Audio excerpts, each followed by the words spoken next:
What up, guys? I am live from the Brojo for another episode of the Takedown Breakdown. Woo! I am your host, Kien, not Keith, and I am here today with... I didn't screw up the intro, Zach. Yeah! You must be really psyched for Saturday. I have no idea. I actually have a 70s party I have to go to.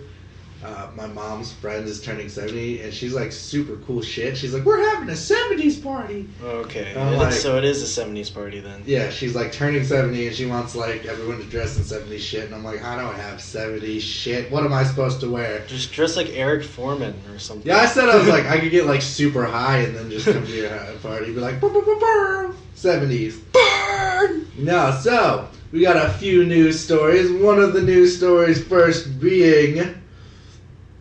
People are not happy with TK. You mean, why? People are saying that they are not using their social media to represent WWE that well. Well, didn't a report come out that said they were mainly focusing on the NBA series? Yeah. I think that's what people are mad about. Yeah. Because they're like, yo, fuck, dude, this game's coming out too, and people actually like this shit. I mean, I can understand why they would say that, because I would imagine more people buy the NBA game than they Oh, yeah, very wrestling. much so. Yeah, I'm the only person that does. No, you did. I know. It turns free on gold, though. Like, that's the thing. Like, TK18 is about to go gold for free. So, like, Zach, you just buy the special shit. No, I bought the deluxe edition. I didn't buy the Seen Enough edition. What the fuck is the difference? The Seen Enough edition comes with an action figure of John Cena, a piece of the ring mat from when he won his 16th world title, and some autographed pictures or something like that. How much did that cost? Like 150 or what? Either 129 or 149 is Jesus my guess. Christ, It's the same for the Ric Flair edition this year. I actually really would want that and just like get multiple people to like make a Ric Flair robe together. So you're gonna buy it and then get online and be like, all right, who got the Ric Flair edition? Who got it? Let's put it together. It's not the same robe either. Like that's the thing. Like I don't know. And like people are like, it's the Ric Flair robe. I'm like, I'm pretty positive it's just processed shit and just like yeah. Another news story we have is the WWE is like boner hard for the Young Bucks. Oh, you mean they want them? Yeah. They want to sign them. They want to sign them hard, dude. I don't think. Haven't they want to sign them hard for like a long time? Yeah, though? but like now they're like Now they're like massively trying. They're massively trying.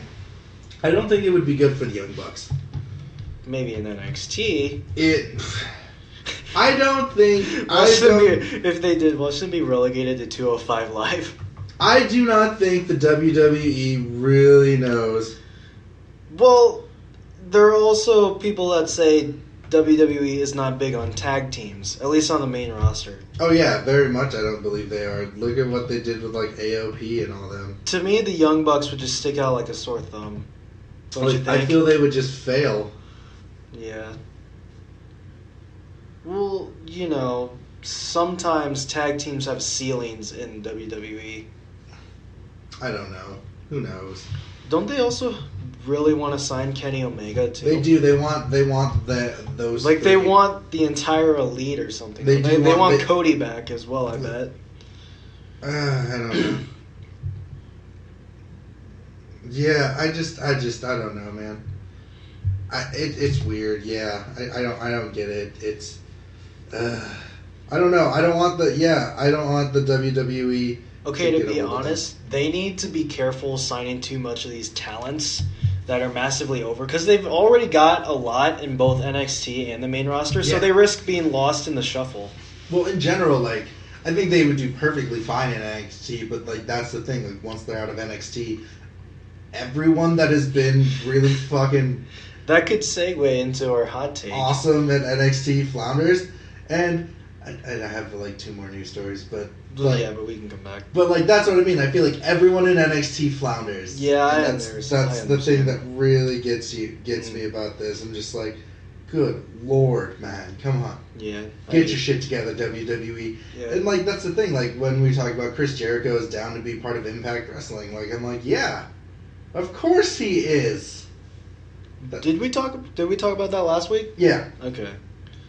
I couldn't remember because it's popping up all over the place now that he we might have brought it up like a couple weeks back saying he's like thinking about it, but yeah, now he's like... Now there's like a bunch of reports saying, oh, he signed, or oh, he's going to sign. Which is fine, which kind of sucks because it kind of like... It'd be weird though because he said he's really loyal to Vince in the WWE, so... I mean, it wouldn't be weird, but it'd just be like he just had an interview about a month ago saying how loyal he was to them, which is why he wouldn't work any New Japan dates in America. So I don't know, like maybe I don't know. Yeah, the WWE is just so fickle with working with other people though, so it's just kind of like, which I understand, like it's a business. It's kind of just like... Speaking of going to different companies, did we ever report that Pro Wrestling Noah and the WWE reached an agreement with each other to work with each other? No. Like not, in a sense, trade one wrestler.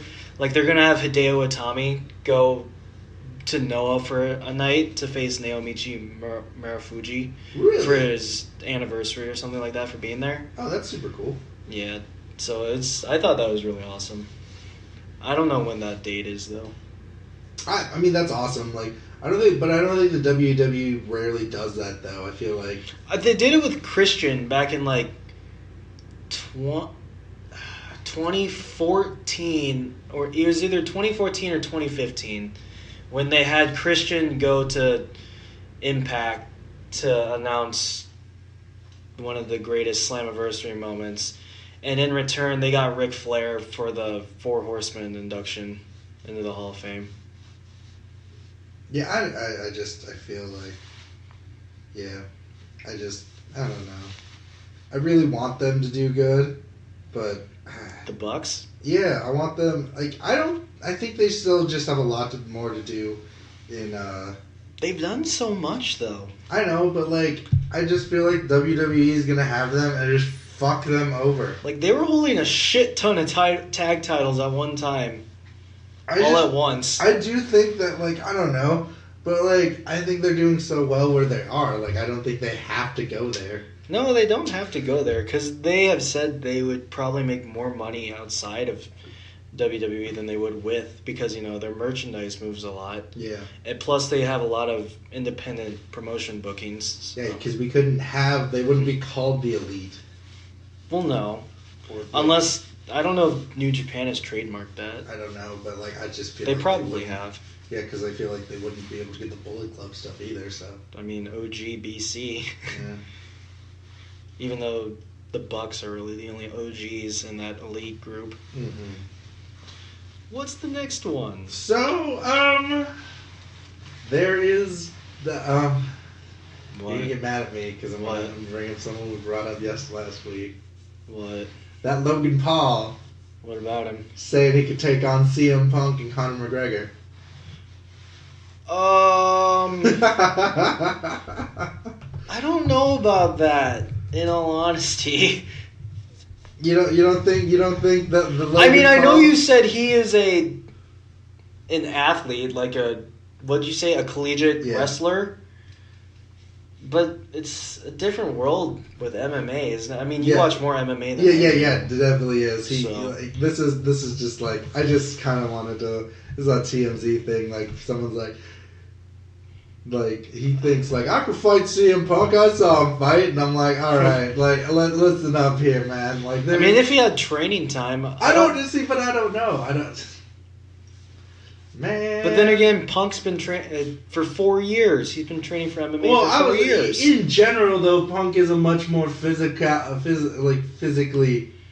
He's more experienced. Did you watch his second fight? I never watched it. I did. It was okay. He worked. Did he have good form and all that? Yeah, he had good form, but like he's just lackluster, man, comparatively to everyone in the UFC.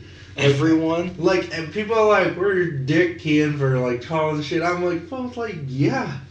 But CM Punk is not, like, a good UFC. Like, he is a decent mixed martial artist, but, like, is he UFC material? I do not believe so now. Okay, hold on. Even some of the UFC community have said no with CM Punk.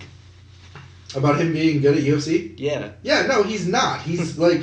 I'm sorry. Like I'm pretty sure someone in UFC said that second Punk fight was like one of the worst It was the dude was not trying his hardest. I didn't watch it. Punk's opponent was not trying his hardest, so like it looked very lackluster. Yeah, it looked like it was like not a good fight, in my opinion.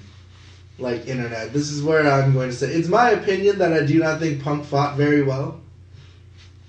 Like I said, I didn't watch it, so I can't judge. I don't know. So yeah, Logan Paul wants to like, first of all, like, his brother suggested Conor McGregor. I'm like, dude, you get your fucking ass whooped hard. And I don't know, like, just... Did McGregor win against Mayweather? I can't remember. No, he lost by points. Which is, again, that's another thing that, like, apparently they want to do it again. Like, it's a fucking long con. That fucking match was a long con because they knew they would make money. Mm-hmm. Like, I feel like they just, like, they made so much money. Millions of fucking dollars. Money. Like, it blows my mind that people are like, it was, like, that match was rigged. Like, I'm sorry, that match was, like, straight up rigged. You watched it, I didn't, I can't comment. Because now they want to do, like, a UFC match, but Conor McGregor can't do takedowns and shit. Then it's not a UFC it's match. Basically a boxing match with... Yeah, it's another boxing match. You're just saying it's boxing match with extra rules. Conor McGregor just scoop slams him like Roddy Piper did to Mr. T. I don't know. It's just stupid. I don't... Bleh. Alright, what's the next one? Renee Young is going to be a commentator on Raw. That's actually really cool. That's actually super exciting. I read that report earlier today, and I was like, oh, that's cool. She did a good job in NXT. Yeah. I don't know how long she was a commentator in NXT, but it was for a few weeks at the least. Right, and I think that is I think that's good. She's got a good microphone presence, like, you know. She's not replacing anyone, is she? I have no idea. I just read the headline. Right. I didn't actually read the report. Right. So now we got our news done. Zach! Okay, I can't remember how I worded this hot take. Hit me with that hot take. Okay, hold on. Like they're hot takes. Okay, hold on. Hot takes. Okay, I was thinking about this earlier because someone brought it up a while ago, not to us personally, but just on one of the wrestling forums.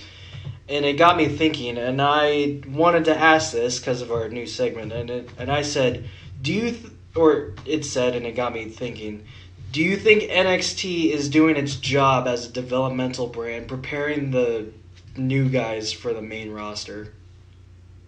I think it is, but I think the main roster doesn't have its shit together. See, I think it kind of is, but at the same time, it's not really doing it. Because to me, they're introducing them to the WWE style and kind of like the promo style, but at the same time, it has been reported how heavily scripted the main roster is compared to NXT, where they seem to get more freedom. Plus, they can use like some of their indie moves, like Samoa Joe could use the Muscle Buster, Finn Balor could use 1916, aka Bloody Sunday. Adam Cole, I don't think he'll be able to do that kneecap brain buster on the main roster. I highly doubt Roderick Strong would be able to use End of Heartache on someone like, say, John Cena. Unless Cena could actually rotate like that in midair. You know, so in a sense, I think it does prepare them a little bit, but at the same time, it's kind of failing at the same... Not like failing, but it's not really all there. Like, the presentation-wise, like, they're introduced to how... Right, the production... I get you with that. I feel like... like you said, you said they start floundering on the main roster, but I believe that's because different writing teams. Right. Like I believe the NXT writing team is more familiar with wrestling. Whereas the main roster one, again, I know I've said this a lot in like the past 5 minutes, but it's been reported that the writing teams used to write for soap operas. Oh, that's awkward. So, man, and it's a bigger team too. Right. Like in NXT, I think you only have like a small group of people, and on the main roster, it's a giant room. I know personally, writing is hard. Like just any kind of writing is super hard. Like this is definitely like I will never be like I want to write for the WWE because like I don't because like. my ideas would be straight up trash in my mind. But like, you'd have to put me up for infringement if I did, because I just tried to model it after ROH and New Japan. Like, I would too. I would do something like that. Like soap opera. Like, I mean, soap in a opera sense, like, I get that, but like at the same time, like, dude, like I said, that's just a report. I'm not saying that's a fact. I mean, like, but in general, it is basically it's a male soap opera with like wrestling. So like for me, like it's all. I always go back now to the fucking show buckle thing about the history of the Golden Lovers. The Golden Lovers. It's just like, yeah, it's part of it might be scripted, part of it may not be. But at the same time, when you look at it, like, even if it is, it's written very naturally. A lot of the WWE is not written naturally. Well, I actually don't believe the Golden Lover storyline was truly in the plans. No, I don't think it was either. Like, it just happened. Right, and like, but then they wrote for it. Yeah, like it might have been the Ibushi segment after Kenny lost the G1 last year when Ibushi was backstage, but you know. But you know what I mean, though. Like, that seems much more natural. Oh yeah, because it is. I mean, it is though. They were really good. They are really good friends and stuff like that. This is like the WWE just tries this shit, and it is not like. Well, the problem is they cram like a year's worth in like 3 weeks. Right. My thing is like, after watching Up Up Down Down, Rusev and the New Day would be a fucking baller combination. Weren't they put together? Not like teaming, but they were in a program for a little bit earlier this year. Were they? I believe so. Against each other or together? Against each other. No, see, but that's what I mean. Like, Rusev, for like their chemistry of like togetherness. I mean, it's kind of the same thing. I mean, Rusev's been pretty good with the comedy ever since. But that's where I stand. Like, I feel like when you watch people on Up Up Down Down, like when you watch them candidly, you can totally tell the difference. Well, they're not in character. Well, that's what I mean. Their character, like, that's what I get. I mean, like, Kenny, but I feel like, I don't know. I get that there's a difference, but like at the same time, like, sometimes there isn't. Sometimes there definitely isn't. I mean, like, sometimes I feel like Triple H has always been Triple H after the incident. I mean, sometimes it's just them, but they turn it up to like 10 for the audience. You know what I mean, though? Like, I don't think that, like, I don't know.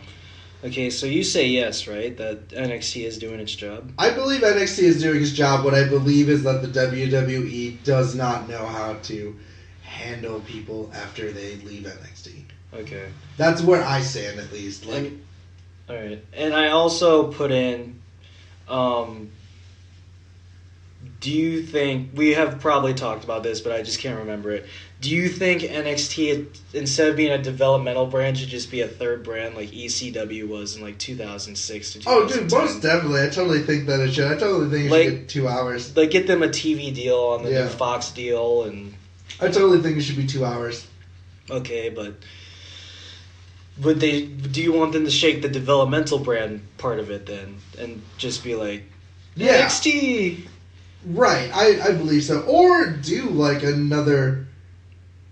This sounds weird, but like another style of ECW where like the new brand and the newer guys and some of the older guys that are probably leaving. So it is like ECW, yeah, where they had some of the veteran. Well, ECW during that time was like a breeding ground for the newer guys, like CM Punk. Right. Like that tested him out in the waters before he moved to Raw and SmackDown. Right. So I mean, I don't know. That's hard, dude. Like, I want it to be its own thing. Cause it's just but then you'd have to get a new developmental brand. And you could always do FCW again, but I think that closed when NXT became that reality show for a while. I don't know.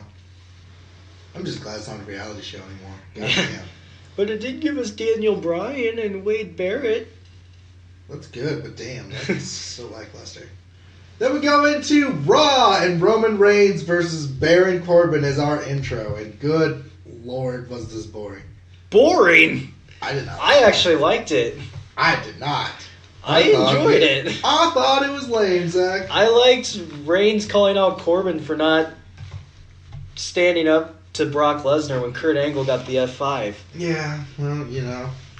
Although I don't really like how Corbin was like, well, Kurt, Stephanie's still commissioner. You got to answer to her. I just think that's so annoying at this point.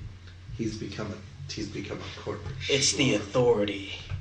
Whatever. It was not. I thought it was okay. It was not the best match in the world. You mean segment? I know they had the match next, but it was boring. Yeah, Reigns versus Corbin. Yeah. I liked Finn Balor's interference though. I thought that was pretty funny, and his interactions with Roman. Bobby Roode versus Mojo Rawley. Yeah, Bobby won. Yay! Unfortunately, I do think there's gonna be a rematch. Yeah. At SummerSlam, and it's gonna be on the pre-show. And Roode's gonna lose. If he does, I'll be so sad.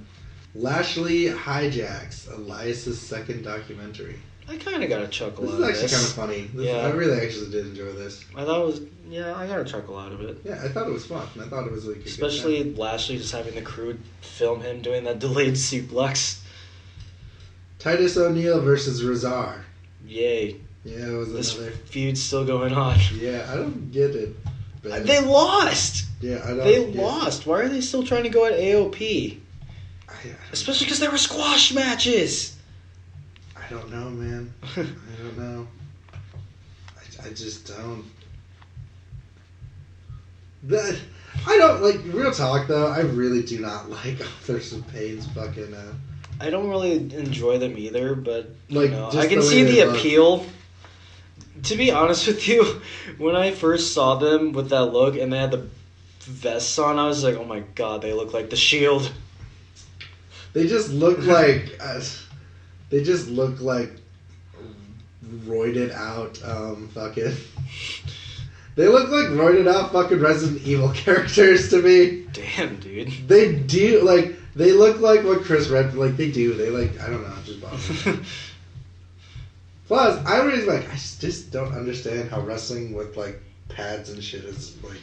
They don't wrestle with pads, though. Like, knee pads and shit. Oh. I mean, to me, this feud's still going on just until the B team wraps up with whoever. So do you think they'll face AOP next? I would much rather have the Revival win the titles. Just because they seem like they're actually getting on track again, and the writing team's trying to get them to be taken seriously again. So, I would just much rather have the Revival, but then that kind of leaves AOP out in the cold. Braun Strowman versus Jinder Mahal, though. Yay! Yeah, but it was a good match, though. The Kevin Owens show segment spawned a hilarious meme. You know when Braun tipped the stage over and they shot that angle where they're like. Yeah. Someone put that stage in the water and made it look like they were all surfing. Yeah. I thought that was funny. So Seth Rollins versus Dolph Ziggler and Drew McIntyre. Yeah. It was a good match. Yeah. As good as a handicap match should be. It was supposed to be a tag team match with Roman, but then Constable Corbin and Stephanie McMahon stepped in. Did they really? They said, no, Roman, you can't compete twice. That's stupid. That's fucking... B team versus the Revival. No, the story is more like the Deleters. The lights went out, and then their partners were gone, and they were replaced by Bray and Matt, which was a cool segment. I thought it was fine. You finally liked a Deleters of World segment? I still don't like them, but fine, whatever. You'll come around eventually. Roman Reigns, well, obviously not, because I was like super pumped when they fucking lost. I was like, yeah! I wasn't. I was so happy. I was like, get that shit off. Yeah! How mad would you be if they won the titles back? Dude, I'd be fucking angry. Roman Reigns and Paul Heyman sit down for interviews. You mean Renee Young? Oh, wait, no. I forgot Roman had an interview. Yes, he did. And it was a really good, like, I like the Paul Heyman segment. Dude, Paul Heyman really committed to that character arc. Yeah. Like, that was really good. Bayley and Sasha Banks versus the Riot Squad. Ruby Riot's back, everyone. I thought it was a good match, though. I thought it was fun. Yeah. This really makes me want a women's tag team title. Evolution, man. Just wait for Evolution. They just might. Ronda Rousey versus Alicia Fox. Squash. It was a good match, though. Squash. It was a good match, though. It might have been, but it was a squash. So? She's fucking finally wrestling. I know, okay? I'm just saying. I'm just making sure everyone knows It was a squash. Good It can be a Jesus. good squash. It was a good squash. Good Jesus, this thing is like, it took forever for her to be like, Wrestle on Raw? Yeah. Like, it just gets me, though, every time I watch it. I'm just like, yeah, she's finally fucking wrestling. Woohoo. Here we go to SmackDown. Yeah. Yeah.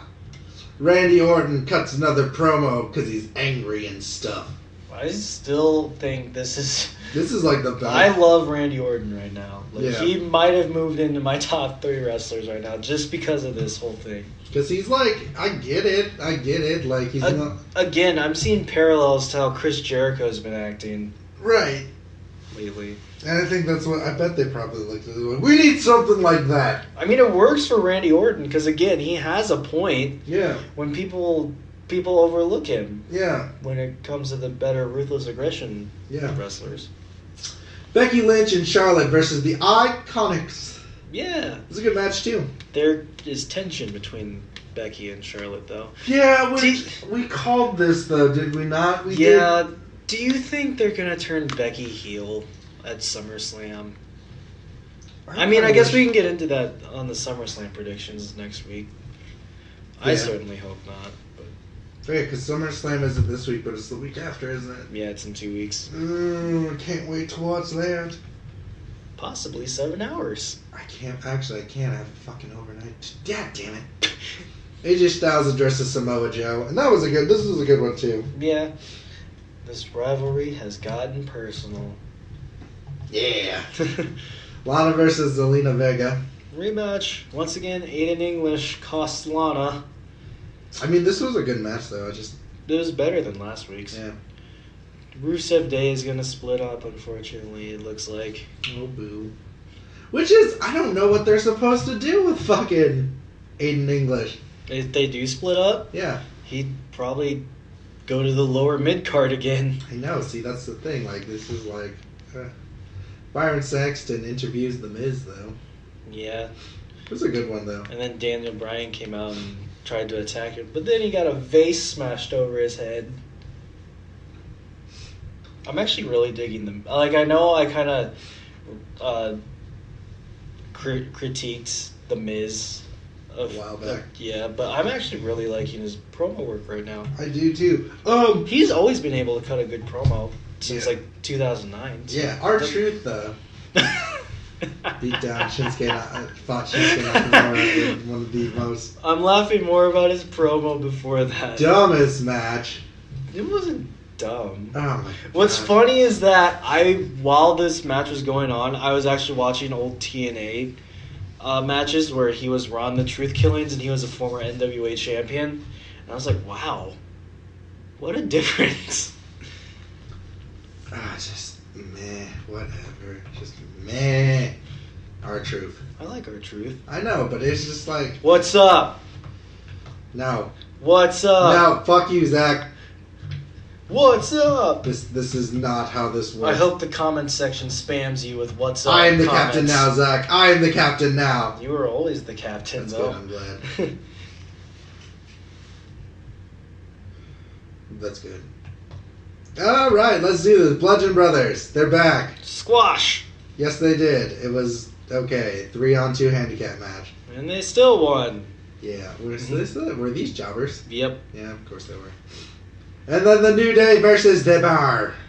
Great match. Great match. So I loved fun. it. It was awesome. I loved it so I much. dug it. A lot. It was good. It was fun. I loved it. Let's do it. I want more. Rematch. Yes. Then we go to 205 Live, and gosh, dang, I love his Sub-Zero costume. It's just getting cooler and cooler.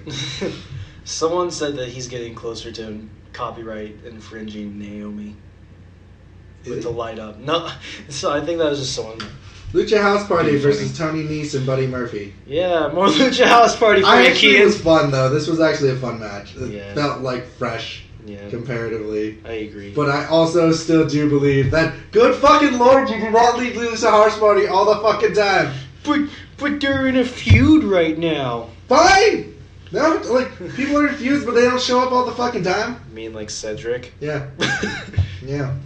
I'm just saying. Like, okay, listen. And Drew Gulak wasn't there this week either in the flesh. I like Lucha House Party. I think they are fun. But you think they're overdoing it? Yes, I do. Because ever since the rebranding to 205, they've been on like every single episode. Yes, Noam Dar versus Sean Maluda. Yeah. I like Noam Dar's finisher. Yeah. It's so simple, but it looks so cool to me. I don't know why. I forgot Sean Maluda took on fucking, Hideo? Not Hideo. Kota Ibushi. Oh, yeah, that's right. The Cruiserweight Classic. The Cruiserweight Classic, yeah. I forgot about that. Yeah, so did I. I was, like, very surprised. I think, oh, he's also part of the Inouye family. Yeah. He's related to Roman. Yeah, and The Rock. Yeah. Yeah. Yeah. I thought it was an okay match. Yeah. It's more like an extended. It's more like an extended squash. Basically. But, dude, Hideo, like, this is probably my match of the week. Hideo Itami versus Mustafa Ali. Just, oh my... It's a tie to me between this one and the New Day Bar match. Oh my god, it was so good. I agree. It was so good. I loved it. I loved the story of Ali overdoing it, and then it cost him in the end. Yeah. And Hideo was vicious with those strikes to the head. Like that one that made Ali turn inside out towards the end was pretty dope. That was just so good. Is Hideo a heel? Yep. Okay. As he should be. I thought it was awesome. It was fun. It was so good. They've really been showcasing Hideo Itami these past few weeks. Match of the week. Do you think they've been showcasing Hideo these past few weeks? And it was worth it because it was match of the week. Yeah, the Bar New Day match is a tie. Yeah. I don't know. I like this a lot. Then we go into NXT Live, Zach. It wasn't live. I know. Liar. I know. Just like this podcast is live, Zach. Amber Nova versus Nikki Cross. Yeah. It was a good time. It happened. It was okay. Yeah, it was alright. It was me. Cassius Ohno versus Adrian. Yeah, it's a hard name to pronounce. Haddad. Jawadawada. I don't know how to pronounce it. I'm not even going to try. Kung Fu stuff. Yeah. It was a good match, too. It was okay. It was alright. It was not good as much as, like, comparatively, NXT was extremely lackluster compared to the main roster this year. I mean, they've had a bunch of squash matches again. Keith Lee versus Marcel Barthel. Again, I don't think that's how you pronounce it, but whatever. It was good. It was a better match of the NXTs. Yeah. The Mae Young Classic qualifying match. It was okay. Yeah. It was not as good as right. I thought it would be. Then Johnny Gargano versus Aleister Black. This was also okay. Yeah. Unfortunately, it ended too fast because Ciampa interfered. Yeah. Did you see the reports that Aleister Black had to have surgery and might not be able to make Brooklyn? Yes, I did. So it might just be Gargano and Ciampa. That's sad. But, what happens, happens. Yeah. But that has been the Takedown Breakdown. Do not forget to like, subscribe, and share, and leave a comment down below. And also, if you would like to support us, because we love to create things, and, I would like to help these guys get paid for creating things, go to Patreon if you want. I'm not pushing this at all. It kind of made it sound like you were. Real talk, I have not looked at the Patreon for like a couple of days now, but yeah! Thanks, guys. Have a good night. Later.